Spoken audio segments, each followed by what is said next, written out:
बिस्मिल्लाहिर्रहमानिर्रहीम, अस्सलाम वालेकुम। क्या हाल है आप सब लोग के? अल्लाह ताला से उम्मीद करती हूँ आप सब खैरियत से होंगे। तो जी सुबह का टाइम है, ये बच्चे स्कूल जा चुके हैं और अभी मैं जो ना सफाई मैंने शुरू कर दी है। तो इधर मैं लगा रही हूँ अभी झाड़ू। सबसे पहले कमरे की झाड़ू लगा रही हूँ यहाँ पे। तो ये कारपेट है तो इस वजह से इस पर तिंको वाली झाड़ू से ही झाड़ू लगती है, मुझसे ब्रश वगैरह से या क्लीनर वगैरह से नहीं होती, तो इसलिए मैं इसी से लगाती हूँ झाड़ू।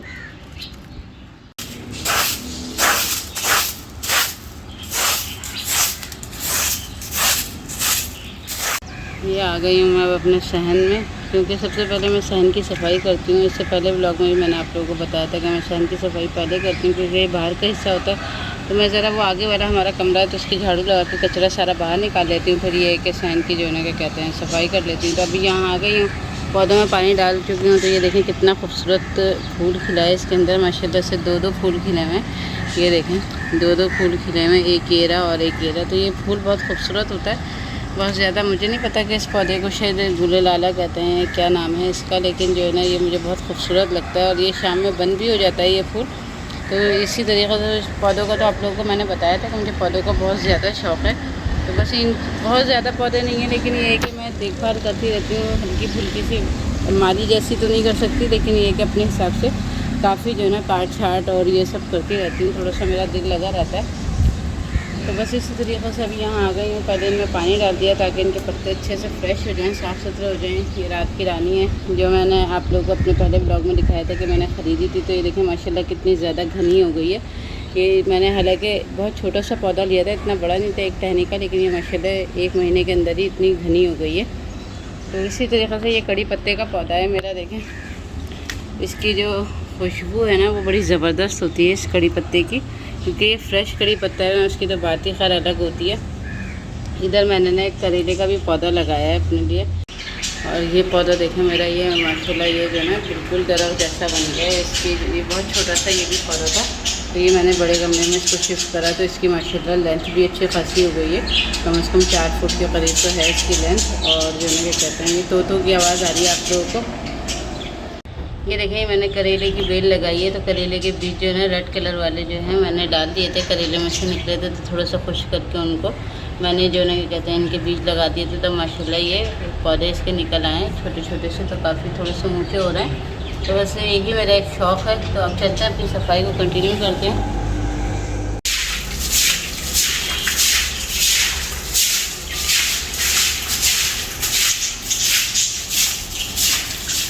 ये देखें ये सहन में धो चुकी हूँ पूरा कंप्लीट। और जो है ना क्या कहते हैं अब जब तक मैं सहन नहीं धोती ना मुझे ऐसा लगता है कि मैंने कोई सफाई नहीं करी है। इसलिए मेरा खुद का जो है ना मिजाज ऐसा है कि मैं ये जब तक धुलाई वुलाई नहीं करती तो मुझे सुकून नहीं मिलता।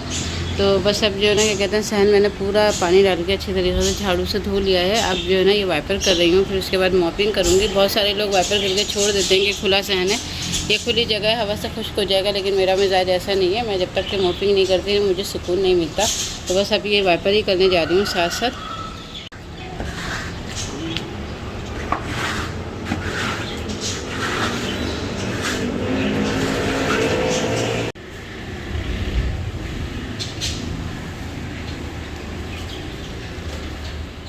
ये देखें सहन मैंने पूरा साफ़ कर दिया अपना, और अभी ये चेयर वगैरह यहाँ पे सेट कर दिए हैं इसी तरीके से। बस सुबह में भी अच्छा लगता है यहाँ पे बैठने, हल्की हल्की सी धूप मिल जाती है। आजकल वैसे भी मौसम बहुत ज़्यादा अच्छा हो रहा है, तो यहाँ मैं चेयर रख देती हूँ शाम में भी और सुबह में भी। तो ये एक हमारे एक तरह से हम लॉन का मज़ा ले लेते हैं इस तरह अपने सहन में। ये इधर आ गई हूँ अपने इस आगे वाले कमरे में जहाँ की मैंने सफाई करी थी। तो ये कारपेट है, तो कारपेट की झाड़ू वाड़ू तो लग गई है। अब ये कि चादर वगैरह बिछानी होती है, तो पहले मैं यहाँ की चादर वादर बिछा के इस कमरे को रेडी कर लूँगी। फिर अंदर के मेरे जो कमरे बाकी हैं अभी वहाँ से फिर अंदर से सफाई शुरू करती हूँ।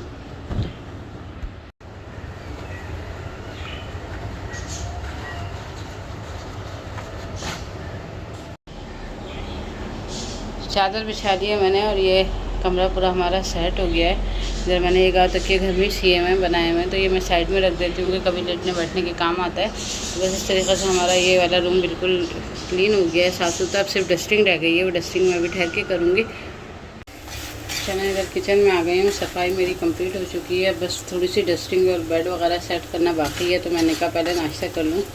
नाश्ता नहीं किया हुआ। तो इस वक्त मैं अपने लिए बहुत लाइट से जो ना क्या कहते हैं ऑयल का पराठा बना रही हूँ, साथ चाय बन रही है। चाय पहले की सुबह की बनी हुई थी तो वो थोड़ी सी बची हुई है, तो वही गर्म कर रही हूँ चाय।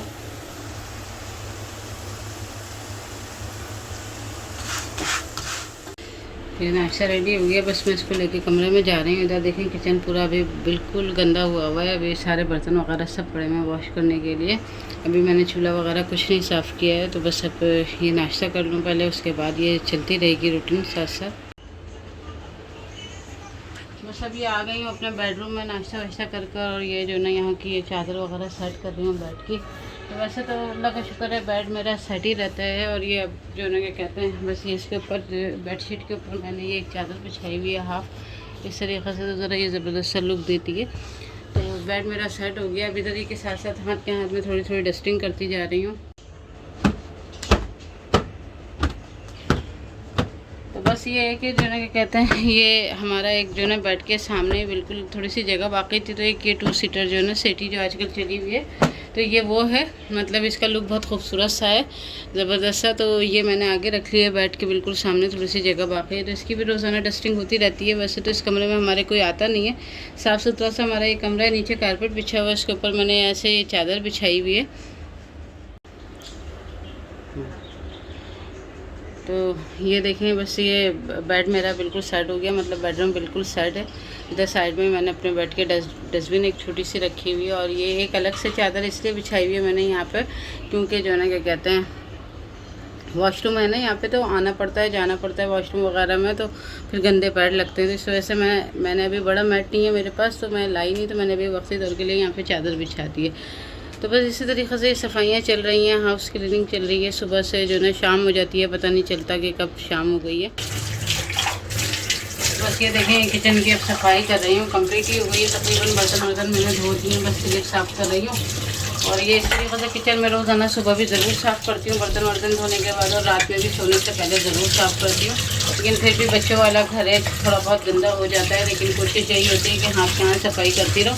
तो बस इसी तरीके से भी ये सफाई चल रही है। अब बस बर्तन सेट करूँगी, सारे बर्तन धुल चुके हैं। देखिए जी किचन मेरा बिल्कुल क्लीन हो गया है। बस बच्चों के भी आने का टाइम हो रहा है। अब इतनी देर में मैंने ये सफाई सुथराई कर ली है अपनी। इधर जो है क्या कहते हैं रोज़ाना की ये मतलब डस्टिंग वगैरह तो होती रहती है, वैसे किचन साफ़ सुथरा ही रहता है, लेकिन बस अभी बर्तन वगैरह का जो फैला हुआ था तो उससे थोड़ा सा सेट कर लिया है। और इधर बस दूध गर्म कर रही हूँ, क्योंकि बच्चे आते हैं तो फिर दूध पीना होता है। और इधर साथ ही नूडल्स बना रही हूँ बच्चों के लिए, क्योंकि आज बच्चों ने कहा था कि जो ना क्या कहते हैं वो आके नूडल्स खाएंगे, नूडल्स बना रही हूँ। तो बस ये बच्चे आ गए हैं स्कूल से, और ये हनी को देखें ये बिल्लियों का शेप बना के भेजा है। इनकी मिस अक्सर इनको जो है ना इस तरह से करके भेजती हैं, बच्चों की हौसला अफजाई हो जाती है, बच्चे ज़्यादा अच्छा काम वाम करते हैं। तो बस ये लोग आ गए हैं, अब इनको चेंज कराने जा रही हूँ।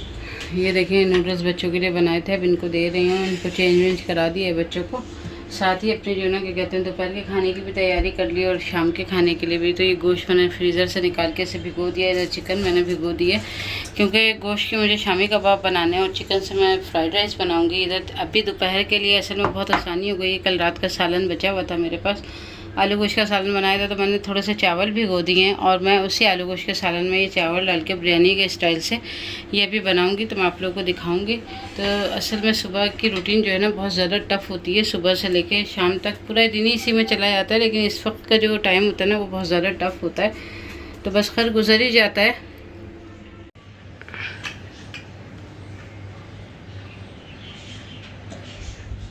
दोपहर की जो है ना खाने की तैयारी साथ साथ कर रही हूँ। तो ये रात का आलू गोश्त का सालन बचा हुआ था, तो बच्चों का भी मुंह नहीं था कि सालन के साथ डायरेक्ट रोटी खाएं या चावल खाएं, तो मैंने सोचा कि इसी को जो है ना बिरयानी के स्टाइल से बना देते हैं, ताकि बच्चों का भी दिल खुश हो जाए। तो इधर मैंने प्याज डाल कर धुलने के लिए चढ़ा दिया। प्याज लाल हो रही है, ये देखें ज़रा सा मैंने ऑयल डाला है, फिर एक छोटी सी प्याज डाल दी, उसमें ज़ीरा डाल दिया। और इस तरीके से जो है ना क्या कहते हैं टमाटर वगैरह मैं कुछ भी नहीं डालूँगी, सिर्फ सालन को इसके अंदर डालकर, और नमक सिर्फ अपने टेस्ट के मुताबिक डालूँगी। थोड़ी सी मिर्चें बढ़ा दूँगी, क्योंकि हम चावल ऐड कर रहे हैं इसके अंदर, और फिर चावल डाल के इसको दम लगा दूँगी।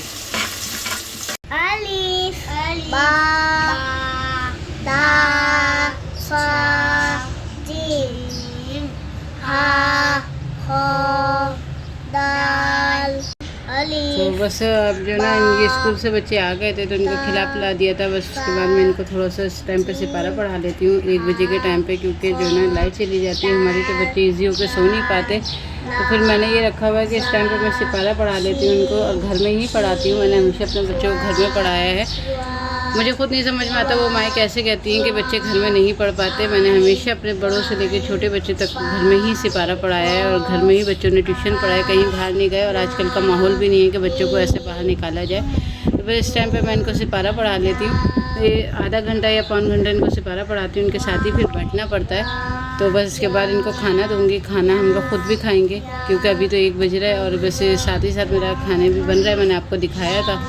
तो बस इसी तरीक़े से ये टफ़ रूटीन चल रही है हमारी। तो बस ये है कि अब इनको ये सिपारा पढ़ाऊँगी, आधा घंटे तक घर में इनके साथ ही बैठना पड़ेगा मुझे। और बस उसके बाद इनको दूध दे के जो है सुला दूँगी, क्योंकि लाइट आने में फिर थोड़ा ही टाइम रह जाएगा। लाइट हमारी बहुत लंबी जाती है, और शायद ये पूरे कराची में ही लाइट का ये इशू है। तो बस इस वक्त मैं पढ़ा लेती हूँ, फिर शाम में जब ये उठते हैं तो थोड़ा सा फ्रेश हो जाते हैं, तो फिर इनको मैं ट्यूशन का काम भी कराती हूँ, और जो होमवर्क वगैरह मिला होता है तो वो भी कराती हूँ।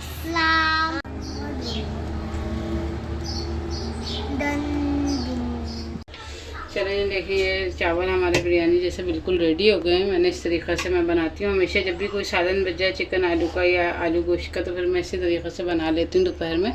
बस अब निकाल रही हूँ इसे। ये निकाल लिया मैंने प्लेट में खाना। तो ये इस तरह से खाना बना है, तो बस इसके साथ रायता हो जाएगा। और बस अब हम लोग खाना खाने जा रहे हैं।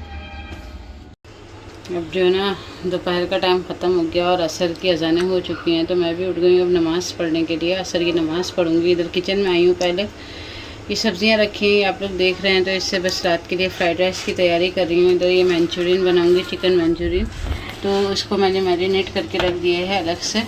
तो इधर आ गया चाय का सामान, और ये कुछ बाटर खानियाँ हैं। अंडे मैंने भी मंगाए हैं क्योंकि फ़्राइड राइस में डालने होंगे, तो अंडे ये मैंने मंगा लिए हैं। इधर कुछ बच्चों की चीज़ें हैं, और इधर देखें आप लोग की चाय बन रही है। तो बस जितनी देर में चाय में बॉयल आएगा, ये मतलब कहवा इसका अच्छा तरीक़े से पकेगा। इधर दूध भी पक रहा है शाम के लिए, तो ये दूध भी पक रहा है इधर। तो अभी मैं नमाज़ पढ़ रही हूँ असर की, और असर की नमाज़ पढ़ के बस फिर चाय निकालूँगी। और यही थी हमारी इतनी tough routine morning to evening की। तो बस इसी तरीक़े से ये व्लॉग चल रहा है, जो ना क्या कहते हैं। और यहीं पे मैं व्लॉग का एंड कर रही हूँ, क्योंकि अब बस मैं नमाज़ पढ़ के चाय निकालूँगी, और चाय पी के बच्चों का होमवर्क कराऊँगी। तो फिर मैं ईशा के खाने की तैयारी में लग जाऊँगी। ईशा के बाद जो ना क्या कहते हैं खाना खाते हैं सब, तो बस अभी साथ साथ मगरिब में खाने की तैयारी होगी। तो इस वजह से बहुत मुश्किल हो जाएगा, लाइट भी चली जाएगी। तो बस यहीं पर व्लॉग का एंड करती हूँ। उम्मीद है कि आप लोगों को ये व्लॉग इंशाल्लाह ज़रूर पसंद आएगा। और व्लॉग पसंद आए तो प्लीज़ आप लोग मेरी हौसला अफजाई के लिए चैनल को ज़रूर सब्सक्राइब करा करें, और मुझे कमेंट्स करके बताया करें कि आप लोगों को कैसी लगी मेरी मेहनत। ये आप लोगों के लिए इतनी मेहनत मैं करती हूँ। इंशाल्लाह फिर किसी नए व्लॉग में मिलेंगे, किसी रेसिपी के साथ मिलेंगे। अल्लाह हाफ़िज़।